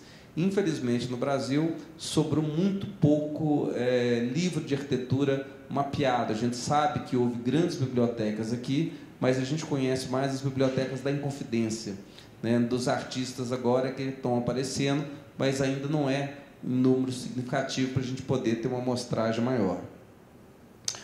Alguns elementos do Pozo mostrando o modelo de quadratura, como se fazia ampliação de perspectiva, né? Porque você, para construir, tem que aprender a trazer o desenho para a verdadeira grandeza, para desbastar e fazer a cantaria. Então, o Pozo, por quadrícula, ensina a fazer isso, né? Para quem conhece a igreja de São Francisco, foi descoberta há pouco tempo na parede um modelo que eles utilizaram para fazer o frontispício, uma série de elementos de geometria descritiva, né? Uma série de modelos, aqui já um desenho do Aleijadinho comparado com algumas formas, né, que vão estar conjugadas aí em partes muito diferentes, né? Elas aparecem tanto nas gravuras, né, dos mestres do João Gomes Batista, como aparecem nas igrejas da Baviera, aparecem em Caeté e aparecem no fragmento de risco que restou da igreja de São Francisco de Ouro Preto, de 1766. É dentro desse contexto, então, que o Aleijadinho viveu em Caeté, que surge esse projeto de São Francisco, né, que vocês podem estar estranhando, como ele era originalmente. Em 1766, o Aleijadinho ainda não tinha as portadas. Ele ainda pensava igrejas mais formais, né, e ele tinha uma relação muito interessante nessa solução de varanda, que demonstra, primeiro, que ele queria luz na Capela Mor. Ele é um cara que está começando a se converter ao espaço do rococó, né? Ele está abrindo mão dessas igrejas de ouro. O ouro também já não é um elemento tão forte em Minas, ele começa a entrar em decadência, e ele cria essa varanda no lugar das tradicionais tribunas. A varanda é importante, gente, porque ela vai mostrar que ele está ligado naquele conceito da paisagem. Para que ele vai fazer uma varanda se ele não se importa com a paisagem? Ele sabe que, do mesmo jeito que a igreja é vista, a igreja também pode ser um mirante. Então, ele vai trabalhar a articulação dessa forma com os telhados, ele vai dar um tratamento volumétrico específico a cada elemento dessa composição, ou seja, de uma certa maneira, ele ainda está influenciado sobre alguns conceitos que o Calheiros está trabalhando, principalmente essas soluções das cumieiras do telhado, mas, por outro lado, é uma igreja que reflete bem as dúvidas. Ela, por um lado, a frente dela está muito influenciada pela solução do rosário, né? Ela, por um lado, tem alguma influência da relação da articulação volumétrica da matriz de Caeté, mas, funcionalmente, ela se mantém muito presa ainda à solução das velhas matrizes, ou seja, a herança do pai, né, da sua formação, ainda está presa, está dentro dessa concepção. Embora ela seja um elemento eleito pelos modernos, né, eu entendo ela como um elemento de formação. Ele ainda está na dúvida para que lado que ele vai. Ele conhece as fontes, a composição é brilhante, né, principalmente pela solução do frontispício, né? A gente olha pelo diagrama de telhado, não sei a que ponto vocês têm facilidade de ver, mas é muito complexo você pensar um telhado desse, né, numa tradição que está acostumada a fazer só movimentos de duas águas, de uma certa maneira, e que reforça como que ele quer trabalhar esse movimento, né, mas de uma maneira diferente, né, do que o Calheiros fez. Ele tem certas influências, mas continua tendo uma identidade muito portuguesa, ainda muito maneirista nesse processo. No entanto, os óculos estão lá, que já são o rococó, e a luz parece um elemento importante. Outro elemento importante é a questão da perspectiva, né? Se vocês olharem esse desenho em verdadeira grandeza e olharem a maneira que você vê, ou seja, dentro da ótica do olho, né, você vê que ele tem a nítida ideia que ele precisa distorcer o tamanho das torres para poder dar o efeito certo do tamanho de perspectiva que vai equilibrar a imagem na sua visão natural. Esse efeito óptico ele é muito conhecido nos tratados de perspectiva, né? E que está melhor demonstrado aqui. Se vocês olharem, está baseado naqueles estudos do professor Silvio Vasconcelos. Olha o tamanho de A, que é a parte de baixo da torre, e o tamanho de B, né? Ou seja, por que na hora que você põe o desenho, né? Hoje em dia não se faz mais isso, né?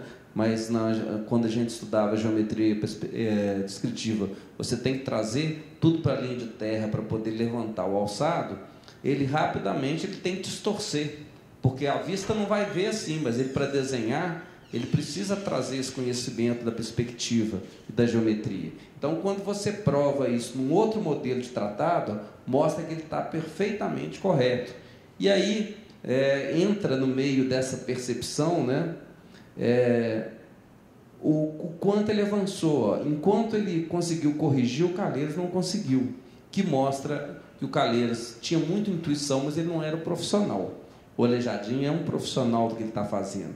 Ele corrige o que a gente chama do tambor da torre para poder segurar a proporção efetivamente da igreja. Ou seja, nós estamos falando de um cidadão que realmente tem acesso, tem talento, né?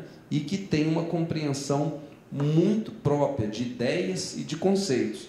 No entanto, né, nesse tempo, a escultura ainda não é o elemento mais forte dele. O rococó é algo que está chegando, mas ele ainda não se enamorou pelo rococó. Ele ainda é um homem que está efetivamente no aprendizado. Eu queria mostrar para vocês o que são, né? Aqui à esquerda tem a planta da matriz de Caeté. Em verde está o traçado geométrico dela e do lado de São Francisco. Se vocês pegarem, né, para quem não é arquiteto, né, mas eu já fiz a experimentação, em planta a proporção é a mesma. Ou seja, ele traz exatamente essa proporção para cá, só que aquele agora não precisa mais de tribunas, então ele vai alargar para criar uma maior movimentação dessa parte, né? Em São Francisco ele modula através de um módulo que é o quadrado, efetivamente. E aqui a gente vê um pouco dessa relação do que é a matriz de Caeté, a conformação volumétrica também experimental e, pelo menos na minha opinião, mal resolvida entre a articulação do consistório e da sacristia com o volume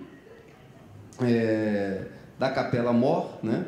E o projeto do Manuel Francisco Lisboa, de 1766, para a Igreja do Carmo, que, dentro das características dele, ele já é uma pessoa muito idosa, e por isso esse projeto vai dar um pepino danado, porque a Ordem do Carmo vai achar que o projeto está errado, vai pedir reformas, e o próprio Aleijadinho é um dos que participa, na minha opinião, quem vai realmente modificar a fachada dessa igreja, mas a gente vê que é uma volumetria que tende ainda ao período das matrizes, telhados volumétricos, uma arquitetura muito dura, ainda muito chã. Por que isso é importante? Porque se me falarem que esse Manuel Francisco Lisboa faz um projeto duro desse em 1766, logicamente não é ele que está fazendo essa reforma num projeto que ele fez em 1756. Então houve uma modificação nesse projeto que eu atribuo à relação Noronha-Aleijadinho. E por que isso? Porque na hora que você olha essa relação aqui, ó, e aí eu estou comparando quais são as influências da Igreja de São Francisco. O rosário, de onde veio o frontispício e a relação desse jogo de cumieira do telhado para não atrapalhar a proporção do frontispício, e efetivamente ele resolve definitivamente a relação mal resolvida de articulação do volume final da Igreja de Caeté em São Francisco. Ele põe na mesma altura, cria varanda efetivamente, mas olha só como é que ele mantém a articulação das aberturas muito próximas dessa relação. Ou seja, São Francisco, ao final, é realmente uma igreja que ela tem grandes momentos, mas ela tem uma linguagem muito misturada. Ela tem ainda uma certa dificuldade de se falar em uma unidade estética. Ela é realmente um elemento de transição de um artista que está experimentando linguagens, até em termos de abertura. Olha como é que ele trabalha aberturas muito maneiristas, né? Muito simples na nave, talvez até para poder enfatizar mais o contraste com o frontispício, enquanto na Capela Mor ele já usa a linguagem nova do rococó. Ou seja, realmente ela não ela tem um formalismo, que o frontispício é uma solução maravilhosa, né? E que vai gerar, né, uma série de aproximações, né, que mostra efetivamente a força dessa circularidade e o talento dele como arquiteto. Aqui, só para a gente pensar, né, que um outro elemento importante, mais em termos de interior, a luz passa a ser um elemento importante dentro dessa nova fase, mas olha como que as gravuras, né, têm suas deficiências. As gravuras estão em circulação, mas elas são em preto e branco. Então, eles não sabem exatamente qual é a cor desse novo modelo do rococó que está se impondo a partir da década de 1760, né, que trabalha com tons pastéis na Europa. Então, eles vão ter que fazer uma adaptação. E a adaptação que o Ataíde e outros artistas da escola vão fazer são tons muito mais fortes do que, efetivamente, a aplicação desse modelo na Europa, né, já que as gravuras não podem dar esse tipo de informação. Novamente, a gente vê São Francisco com esse movimento de volumetria, né? A fachada com as portas fechadas, que eu vou falar maior, mais tarde um pouco, alguns comentários. O terraço já fechado, porque começou a infiltrar água, e eles tiveram que, ainda no século XIX, propor essas varandas, que é uma solução elegante, né? Não prejudicou o edifício, mas que tirou a força do movimento do telhado pensado anteriormente, mas que, de uma certa maneira, não tirou a percepção que o Aleijadinho queria de dar a ênfase na leitura e, principalmente, a valorização da relação edifício-paisagem. Aqui, efetivamente, a gente vê alguns detalhes dessa movimentação Borromini, né? Onde a igreja gera uma certa estabilidade e um movimento típico da instabilidade, da dramaticidade do barroco, né? Articulada ainda na parte de dentro, ainda que bem movimentada, mas uma solução formal mais portuguesa, né? Que trabalha bem essa ideia de transição. Mas, novamente, eu queria salientar como que essa articulação de telhado lembra aquela igreja que eu mostrei lá em Portugal, Santo Estevão da Alfama. A ideia de um volume entrando para dentro do outro e como você, para movimentar, você usa aquele mesmo tipo de articulação. Novamente, as experiências do Noronha podem ter sido muito importantes. A partir de 1768, esse tipo de gravura começa a chegar em Minas. E o Aleijadinho, efetivamente, ele vai entrar num ciclo onde a arquitetura perde um pouco para ele do encanto, e o discurso da forma do rococó tem um impacto na obra dele como escultor, né? E ele é a partir daí que ele também vai lançar essa nova ideia de monumentalizar os edifícios através da escultura em pedra-sabão, né? E, efetivamente, essa é a série de gravuras de Augsburg que mais me chama atenção com a obra dele, principalmente porque ela já tem essas portadas com esses rocalhes em cima, né? Inclusive com essas formas todas desenhadas na própria estrutura de portada, que a gente vai ver ele utilizar aqui numa série de questões. No entanto, né, o que é a ideia do engenho? Ele vai partir disso, mas ele não vai fazer só isso. Ele nunca vai abrir mão. O Aleijadinho, acima de tudo, um crente. Ele é um homem criado na fé do barroco, na fé da cultura dos santos. Então, ele nunca vai abrir do que os jesuítas gostavam de falar, né, da igreja triunfante, da corte celeste, da presença dos serafins dentro da obra dele. Então, ele vai criar, dentro da sua regionalidade, da sua invenção, uma maneira de, sobre as fontes que ele está trabalhando, avançar e criar um estilo próprio, misturando a sua ideologia, né, efetivamente, né, dentro desse contexto, que dá a ele essa qualidade ímpar de poder não ser só um copista, que era uma coisa que o Borromini já falava: não estou nessa profissão para ser só um copista, eu estou aqui efetivamente para criar algo novo, algo importante, e que efetivamente precisa ser vista e relativizada dentro de uma Minas setecentista, né? Não é um clássico, não estamos falando aqui em comparações, mas é um homem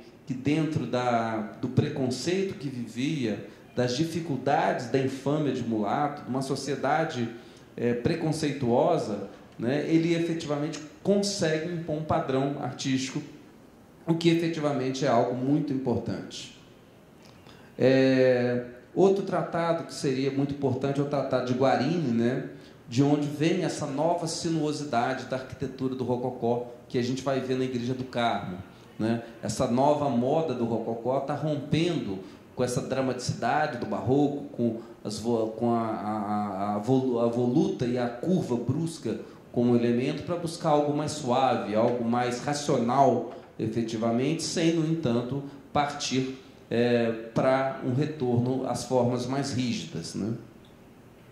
Aqui, efetivamente, uma série de gravuras dessas assimetrias também em circulação com a inspiração dos Santos, e a adaptação desses modelos em Portugal em 2 modelos, né? Nos desenhos do André Soares para o Solar Malheiros Reimão, né? Algumas pessoas hoje em dia não acham que essa obra é do André Soares, e efetivamente no Frei José Velasco em Tibães, que aí é o desenho do André Soares. Mas olhem, reparem que em Portugal, né, o que é a ideia da cultura? Olha como eles aplicam o ornamento quase igual ao modelo. Os santos não estão mais presentes, enquanto o Aleijadinho não vai abrir mão de criar um caráter particular na assimilação desses modelos. 2 igrejas no Porto atribuído ao Nasone, sendo que hoje em dia o recolhimento já é atribuído a um outro arquiteto, mas o Nasone também mexendo com essas gravuras e essas portadas, dentro também de uma outra formalização, porque lá é o granito, mas tentando fazer o uso dessas rocalhas e tentando criar um estilo, principalmente na Igreja do Terço, que se tem mais certeza, né, que é a obra do Nasone, que é aquele homem que anteriormente construiu São Pedro dos Clérigos, a planta elíptica do Porto. Com isso, né, e por volta aí de 1771, o projeto do Carmo está parado por conta do projeto de São Francisco, das rivalidades. Um projeto, o Manuel Francisco morre, pai do Aleijadinho, por volta de 1767, a obra dá uma parada, vão ter que reformar a obra, já não tem muito jeito de mexer, porque tem muita coisa construída, então eles vão optar em mexer na fachada. Logicamente, nessa empreitada tem Francisco de Lima Cerqueira, José Pereira Arouca, Domingos Moreira de Oliveira, uma série de mestres portugueses importantes, mas o Aleijadinho está lá no meio também. E desse frontispício que sai, na verdade, é considerada a adaptação dele à nova linguagem. A linha sinuosa do frontispício do Carmo demonstra esse primeiro momento de assimilação, e essa inovação dessa fachada vai ser a base do grande projeto dele, que é São Francisco de São João del Rei. Aqui a gente vê a ideia do detalhe e já o desenvolvimento dele, do início das portadas, né? Essa é a segunda portada monumental que ele faz. A primeira está em Sabará, alguns anos antes, e reparem como que ele joga os rocalhos com os anjos, ou seja, ele busca os 2 vocabulários, efetivamente, trabalhando no centro a ideia da heráldica. Ele está trazendo lá do João Gomes Batista, ou seja, ele está sempre reformulando as fontes e as ideias formais do seu aprendizado. Aqui, mais uma vez, a relação dessa obra com os modelos do tardo barroco internacional, que geram essa aproximação. A Igreja de São Lourenço, em Praga, de 1770, e do John Hildebrandt, em Salzburgo, de 1704, mostram como que esses modelos que estão derivados do Guarini passaram também por essas regiões periféricas da Europa e foram também adaptadas. Logicamente, nada é igual. A regionalidade tem o seu valor e tem a sua fala, que efetivamente caracterizará, né, a classificação, né, particular dessa obra. No entanto, alguns detalhes, né, no caso daqui das Ursolinas, essa torre que aparece aí, a mesma que o Aleijadinho vai usar mais tarde, né, a torre Cineira, o mesmo desenho. Logicamente, eles têm muito mais recurso, muito mais dinheiro, de uma certa maneira, e o processo construtivo é muito mais elaborado. Nós estamos falando da Áustria, a terra de Mozart, não estamos falando de Ouro Preto, né, um local perdido aqui no sertão. A gente precisa pensar, né, como, só para um adendo aqui, que nós estamos falando do Aleijadinho, mas a gente tem que pensar daquele caso do Júlio Medalha, que muita gente conhece, né, que o Júlio Medalha pegou uma série de partituras do Lobo de Mesquita, Inácio Parreira Neves, e levou lá para a Europa, sem falar o nome nem falar de onde que vinha, e entregou para um musicólogo alemão, e o musicólogo voltou lá uns dias, o musicólogo falou: não, a música é muito boa, mas ela tem um sotaque diferente, e eu não estou captando bem o sotaque. Ela tem uma certa originalidade, de boa qualidade, né? Mas aí o Júlio Medalha perguntou: mas se eu podia no mapa aqui me falar mais ou menos onde está, e onde que ele aponta? Justamente nessas regiões. Ele falou: está aqui nessa parte da Itália, ou está aqui na Áustria, ou está efetivamente no sul da Alemanha, que mostra que esses fenômenos, nós estamos falando de Aleijadinho, de arquitetura, mas eles também estão ligados às outras manifestações culturais, ou seja, tudo está sendo importado, tudo está sendo reavaliado, revisitado e vinculado a um estilo próprio, né, da terra, com toda a sua possibilidade. A gente tem que pensar que só em Vila Rica tinha mais de 300 músicos profissionais na segunda metade do século XVIII, ou seja, é um lugar onde tem recurso, onde tem dinheiro e que tem demanda, muitos deles mulatos também, como a gente sabe, na maioria dos casos. Aqui, novamente, eu quero passar mais rápido, acho que eu estou me estendendo um pouco aqui. A Igreja do Carmo, em Sabará, é outra mostra daquele conceito do Aleijadinho como intelecto. A gente sabe que quando ele chegou lá, essa igreja estava pronta.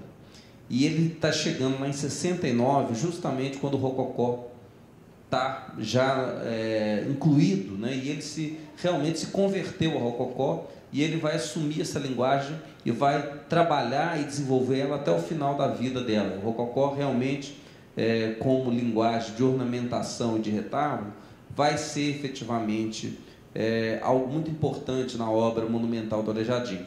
A obra dele como santeiro, eu não estou analisando, não sou especialista, né? Ela segue outro caminho, mas a obra ornamental, sim. Então, é importante pensar que quando ele chegou lá com essa igreja quadrada, o que ele vai fazer? A igreja está quadrada. Ele vai ter que, efetivamente, novamente usar o recurso muito próximo daquele que já tinha sido utilizado lá na matriz do pilar. Ele tem que usar o elemento cenográfico. E qual é o elemento cenográfico? Ele vai fazer uma estrutura monumental para chamar a atenção para o coro, que vai ser complementada com esse desenho estranho da grade do coro, da grade de comunhão, ó, que segue exatamente essas linhas sinuosas do vocabulário do Rococó e do traçado do Guarini. Então, primeiro, ele arrumou a portada entre 69 e 74, ou seja, destruiu provavelmente um frontãozinho mais simples.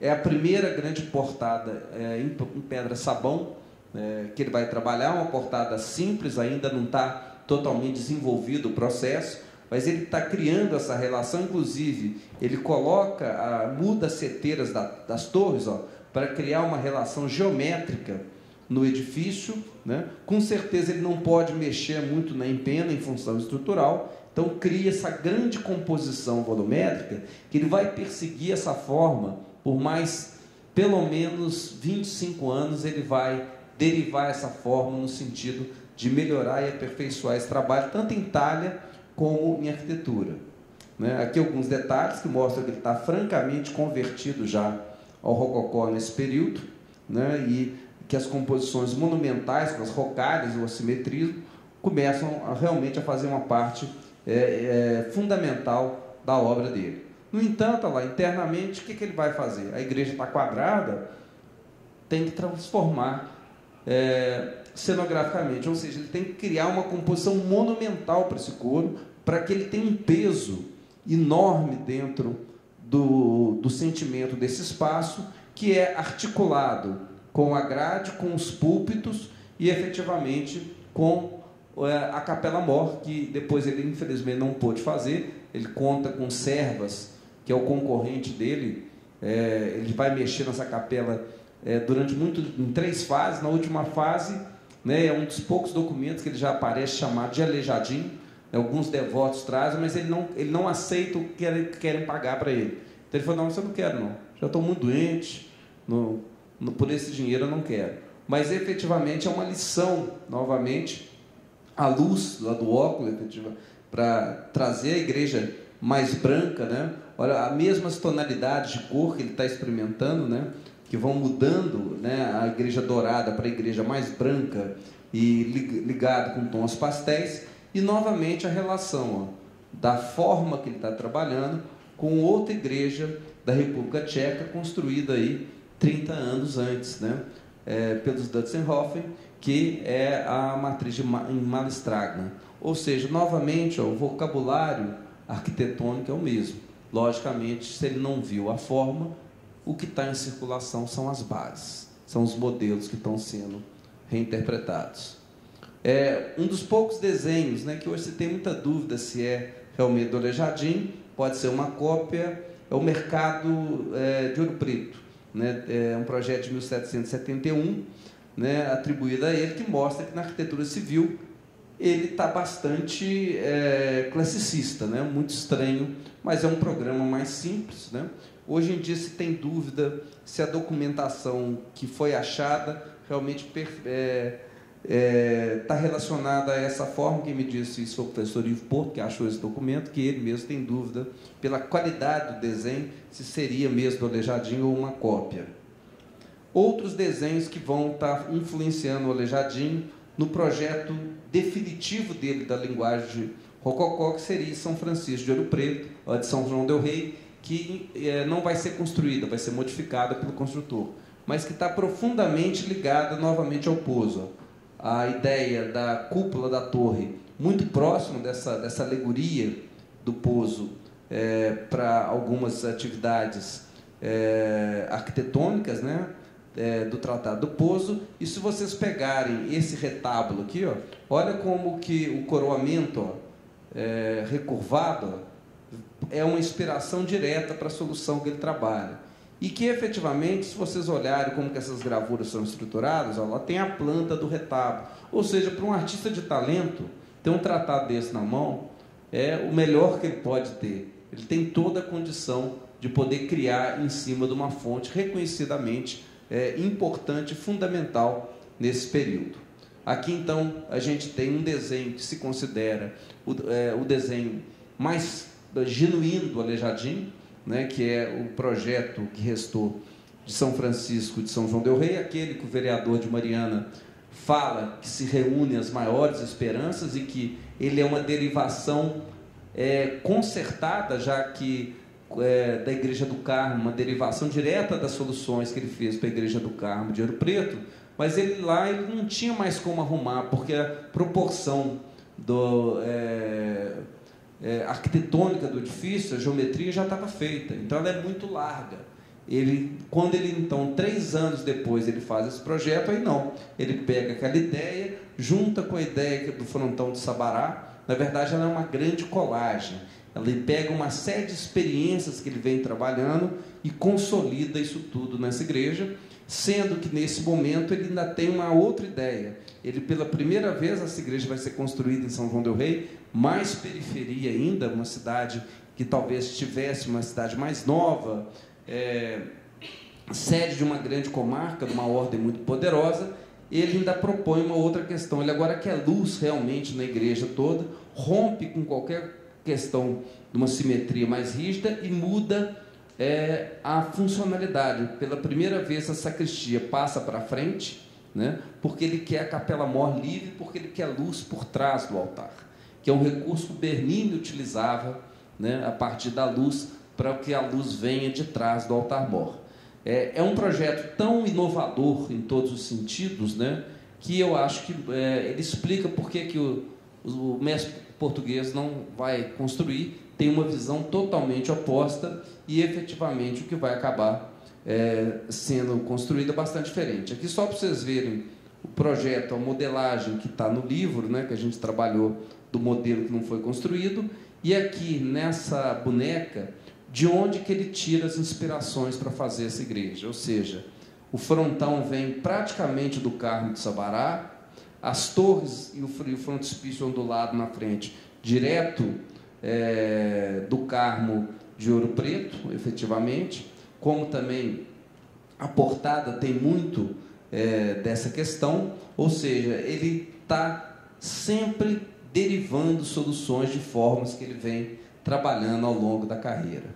Aqui, para vocês terem noção, o modelo, né, visto em 3 vezes, né, a igreja não foi construída, então aqui por trás a gente vê a abertura que ele ia fazer para que essa luz entrasse por trás, criando um efeito de luz inusitado dentro da arquitetura, mas que era muito utilizado pelo Bernini dentro do barroco italiano, que efetivamente mostra mais essa aproximação com essas fontes. Aqui só alguns desenhos que vêm do nossa tese de doutorado, né, com as montagens que derivaram, e efetivamente a diferença do entendimento entre 2 visões de arquitetura.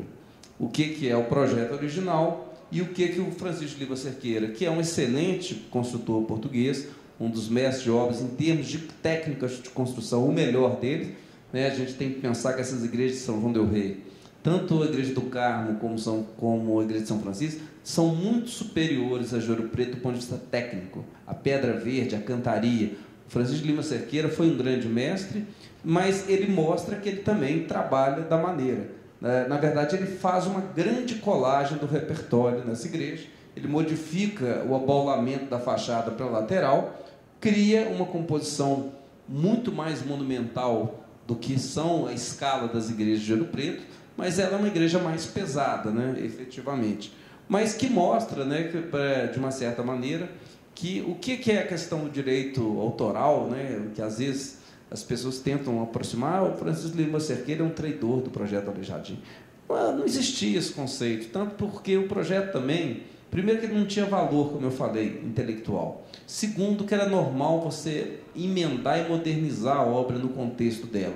E terceiro, o Aleijadinho, por mais que ele fosse uma pessoa de gênio, reconhecido, e ele se reconhecia certamente como um artista, como um sujeito que trabalhava aquilo como ato intelectual, ele nunca ganhou dinheiro, não. Ele precisava trabalhar. E ele trabalhava para os empreiteiros portugueses. Ele teve que voltar lá para fazer a portada, para colaborar com a igreja. Isso não quer dizer que ele renegou a ideia, não. Isso vocês vão ver, que ele não renegou a ideia, mas ele precisou sobreviver. Ele não tinha essa condição de não trabalhar efetivamente para esses mestres.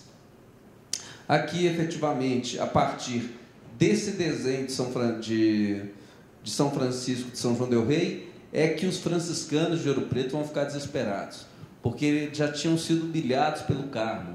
A igreja deles tinha ficado antiga dentro do novo padrão. Lá é uma igreja meio barroca, meio maneirista, e agora como é que faz? Aí eles vão atrás do Aleijadinho. Agora você tem que arrumar. Como é que vai ser feito? E aí, aí você vê o Lúcio Costa analisando o que é o gênio. O Aleijadinho podia ter chegado lá simplesmente e ter feito uma portada em cima da obra do jeito que ela estava. O que ele vai fazer? Ele falou, vou arrumar, mas vai ter que, para entrar uma portada de acordo com o tamanho e a proporção que ela vai ter que fazer, você vai ter que abrir a porta, desmontar a porta, puxar janelas para o lado, vai ter que fechar as portas laterais para a gente poder fazer um foco, e eu ainda vou emendar isso com um frontão, com uma série de novos elementos.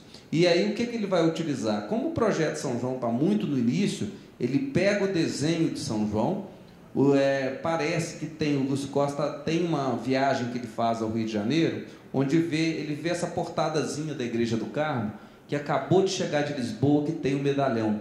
E o Lúcio Costa, então, fala que quando ele voltou do Rio, ele encontra a solução final e propõe, então, como ele mostra aqui, a ideia de incluir o medalhão apenas 6 meses depois que ele entregou o projeto de São João del Rei. Ou seja, a composição é a mesma do risco de São João del Rei de 1774, acrescida efetivamente do medalhão. Novamente essas relações, né? Aqui está aquela igreja de Salzburg, das Ursolinas, com esse tipo de torcileira que a gente vê aplicada no projeto de São Francisco, que depois ele, nessa volta para São Francisco de Ouro Preto, ele faz modificar também, porque originalmente ela era uma sineira simples. Ele usa esse desenho também para modernizar o sentido da obra. Então aqui está bem claro para vocês verem o que ele fez.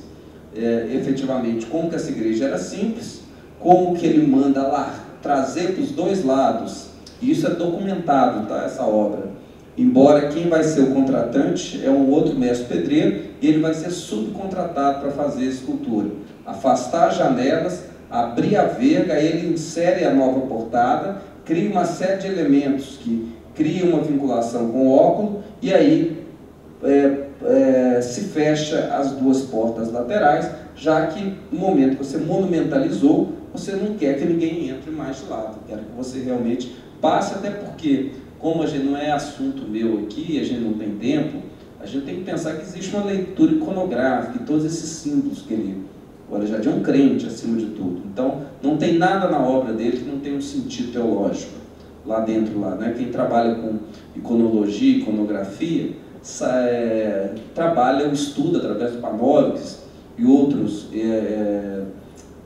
estudiosos da iconologia e da iconografia, todo o sentido de mensagem teológica que está nesse contexto. Então, é mais um sentido que quando você percute a igreja e passa por tudo, que você está num momento de reflexão espiritual. Né? O professor Marcos Rio tem um trabalho sobre essa leitura, outros professores têm também. O professor Renato César acabou de fazer uma leitura brilhante sobre a última obra do Aleijadinho no Carmo de Ouro Preto, os últimos dois altares, que na leitura dele é quase um testamento da doença do Aleijadinho e realmente do que ele queria demonstrar na arte dele. É um trabalho inovador e importante que foi apresentado no Congresso, mas que dá para perceber que o que é o artista, né? Lá daquele conceito, as ideias têm valor. O normal ia lá e mandava fazer uma portada, ele não, na verdade ele modifica a estratégia arquitetônica inteira a partir dessa modificação. No entanto, de novo, ele vai nos provar mais uma vez que ele não gostou da mudança que o Lima Cerqueira fez na obra dele em Tiradentes. Em São João del Rei, quando ele faz o último projeto dele como arquiteto, reconstruindo o frontispício da matriz de Tiradentes, onde que ele vai buscar a solução? Lá no projeto dele, que mostra, ele está reafirmando que ele tem convicção que aquilo tem qualidade e que, embora o construtor tenha mudado, e a gente viu que o construtor tem muito mais valor do que o arquiteto dentro da cultura portuguesa, ele reafirma a convicção da qualidade do trabalho dele. Né? Infelizmente, o projeto foi construído posterior à morte dele, já se usa o estuque, já se usa o cimento branco, já não é o tempo das cantarias, né? Já não se tem tanto dinheiro, mas ainda que a forma se perdeu, a ideia do conceito dele está reafirmada e mais uma vez ele manda um recado que ele sabe muito bem o valor da ideia dentro desse conceito.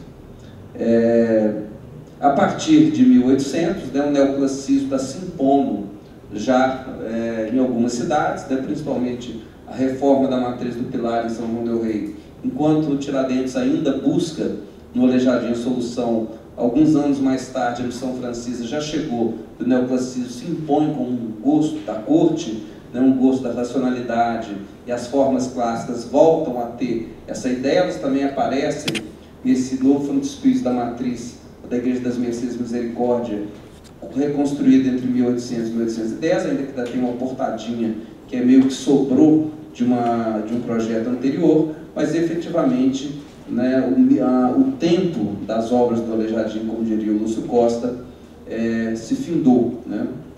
Por último, né, só para vocês terem uma certa noção sobre essas questões, como o Aleijadinho persiste na forma. É a última mensagem que eu queria falar sobre essas derivações.